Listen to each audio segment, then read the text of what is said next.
Good morning, good evening, and good night. From wherever you're listening to whomever is listening, this is Paddling Along. Life is hard. Life is filled with twists and turns and nooks and crannies and ravines and dark places. Yet we as Christians have a light and a path that we follow. When we are not certain about our future, we look to this path and we see our future laid out ahead for us in the person of Jesus Christ, who has built this path not with man-made hands, but with blood and sacrifice and sweat and toil. You see, Jesus came in the form of a man and lived the full life of a man in the first century. And some of you might say, well, he doesn't know my trouble now, my addiction now. My dear friends, addiction has not changed. Loneliness has not changed. Fear has not changed. And lostness and being lost has not changed since the first century. These feelings were very much present in the first century, as they are today, because Jesus does not address what man has made, but what is spiritual. And these spiritual things, they do not change. I look at them. Look at writings and people who express these things. These feelings are not brand new. They've just taken on a new modem of transport per se. But Jesus addresses the soul. He addresses the condition of the human heart. And what is that condition? Well, the condition of the human heart, of the human soul, before Christ, is one of darkness, one of being lost and wandering. You go down a certain way, and then you get a roadblock, or then you end up falling off a cliff and ending up in worse positions and worse places, and your life seems to pile up on top of you, and everything seems to go wrong. And there are a million different pathways that are shown to you, and distractions and things that get in your way, and you don't know where you're going, and you think you are lost. And you feel that you are lost, so you fall on your knees, and you cry out for help. You look for comfort in your addiction. You look for comfort in your community. You look for comfort in the things of this world. And you find none. So you're at the bottom. You're at the very bottom of that cliff, crying out. And then comes grace. And then comes Jesus, who himself bore your sins, bore your grief, bore your wickedness upon himself. And he climbed that hill, and he was on the cross, and he bore it to the very end. There's a beautiful song, and one lyric always sticks with me. It's, my sins held him there until it was completed. And the song seems to make it seem like you are the fault of having him on the cross. And, it's an admission of guilt. It's an admission of guilt. That indeed your sins did hold Jesus there on the cross. But Jesus was not forced upon the cross. He chose to go to the cross because he loved the Father so much that he was willing to die for the people, for the earth, because the Father loved the world. And Jesus is the Father, and the Father is in Jesus. So you are at the bottom of that cliff. You are crying out. You are lost. And grace comes in and shows you the path. And Jesus comes in and calls out to you in the darkness. And he brings you to the light. And he brings you to the way. And he brings you to life. One of my favorite stories is the story of Lazarus. Jesus is away, and his friend gets terribly ill, and one of his other apostles, I believe, tells him that his friend is ill, and to go. Why are we not going? And Jesus, and the friend dies, and the friend dies, and everybody's sad and weeping and mourning, and asking Jesus, why didn't you come? He wouldn't have died. But Jesus tells them that his death, his illness, his friend's illness would bring about the glory of God, was not the final thing. The death, the illness was not the end of it. The illness was for the glory of God, so that the glory of God may be shown.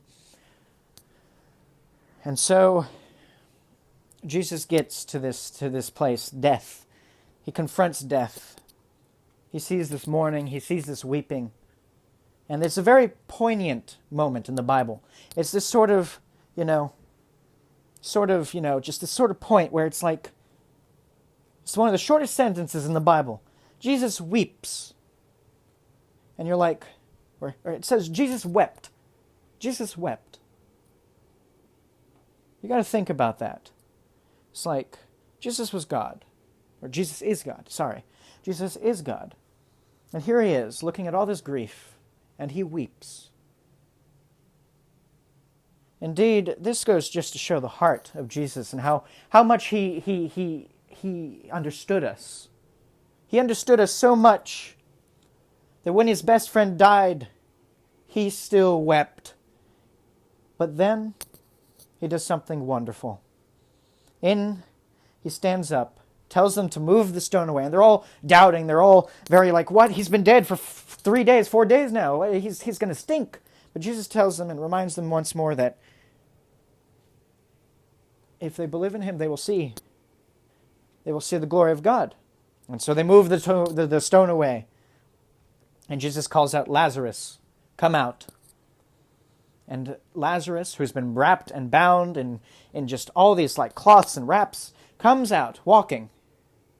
And there are many who believe. You see, my friends, many of us find ourselves in the position of Lazarus before Christ. We find ourselves dead and wrapped up in our cloths, in our addictions, in our sin. We find ourselves just spiritually dead and spiritually empty, seeking. But then Jesus calls out to us. He opens the darkness, and light floods into our tombs that we have made ourselves because we have wandered into them. And we've been laid in them by our own deeds.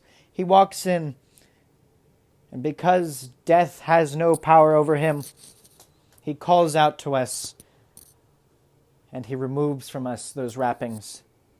And he removes from us that shame, and we step out into the light of day. And in that light there is Jesus. And in that day there is Jesus. And it's not that... And Jesus takes away the darkness and brings the light so that we may see clearly the world around us. So that we may look at the world differently. And so that we may look at Jesus and look upon him and see that he is the one who has called us out. In the book of Exodus, we see Moses being called by God to lead his people out of slavery. In the New Testament, we see Jesus coming to call his people out of slavery. There are parallels in the Bible that cannot be that cannot be denied, and this is one of the best parallels that I've seen. God takes his people and he moves them out of darkness, out of enslavement. Jesus comes and takes his people and moves them out of darkness and enslavement. You see, my friends, this is why we must believe in Jesus. Because you may keep wandering and walking around and searching for every little thing. You may try and avoid Jesus. You may try and go to this religion or go to that religion or do this crystal thing or wave this whatever, But then you come to a point in the road where it is no longer a possibility to ignore the call of Jesus because there is nothing left for you. You've tried every path, you've tried every route, and there's nothing left but Jesus. And you might ask, well, if God's so powerful, why does He let us wander around, until we find Jesus? Well, my dear friends, if we didn't have free will, then Jesus wouldn't be necessary. We'd all be robots, you see. We'd all be like wandering around, beep, beep, boop, boop sort of thing, wandering around just following the paths that have been set for us. A lot of people like to think that way, They're like, well, we're just robots, we're just following this, and et cetera, but it's not true. We have free will. And we have free will that God has given us so that we may go and try our own way. But ultimately, when Jesus calls, that call cannot be ignored. It can be ignored, per se, but the consequences are dire. And most people in their desperate state are seeking for something. And Jesus provides that something. Jesus enters the darkness because He conquered it. And He calls us out of our tombs, as I mentioned earlier. And He brings us into the light, so that in the light we may see Him clearly, and that we may follow Him, like the apostles did, like so many others in history have, so that we may follow Him anywhere, even into death. Because we are called to pick up our cross once we are redeemed and follow Him. We're called to live the life He has called us to live. And what is this life? It is a life of love. Because Jesus loved us enough to come into the darkness, to open the tomb and call us out. My dear friends, if you are wandering and lost, I'd like to ask you to consider looking at Jesus. Open your hearts, open your ears, and seek Jesus. Because ultimately, He will not reject you when you come to Him. He will not cast you out if you come to Him. There is no sin, no deed, nothing will keep you from coming to Him and falling on your knees and asking Him for the life eternal that He gives. And when you come to Him, He will take off those bindings and those wrappings that have held you down so long. And He will call you out of that tomb, and you will be in the light, and you will see clearly.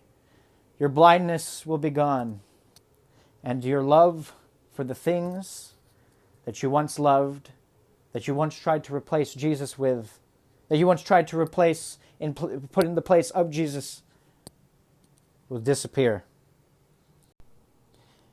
So, now that you've heard this message, I ask that you may consider the claims if you do not believe in Jesus.